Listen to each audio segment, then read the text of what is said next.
က်ချက်ကဘယ်နှဝိုင်းနိုင်ပြီးသားငုတ်ပလာကြတယ်ဆိုတဲ့အကြောင်းစိတ်ဝင်စားဘူးတကောင်းနဲ့ခုနေရတဲ့ကြက်အကုန်ကောင်းတယ်ရေထဲမိုးထဲမှာခံရတဲ့အခါကျရင်ပြန်ကောင်းနိုင်လားပေါ့ငါကိုင်းတဲ့ကြက်တွေကခံရရင်သိဝါစီဝိုင်းထဲမှာခွင့်ရရင်တစ်ဖက်ချက်နေလို့မရဘူးကောင်းခွင့်အမီးဒီနာမှာကြိုက်တာကြက်ခွင့်ရင်တခင်မှာနာမှာကြိုက်တာအဲ့လိုကြက်မျိုးပဲကိုင်း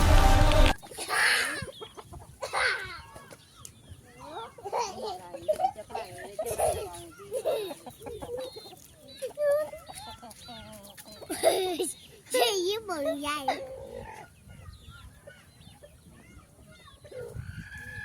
哎哎哎！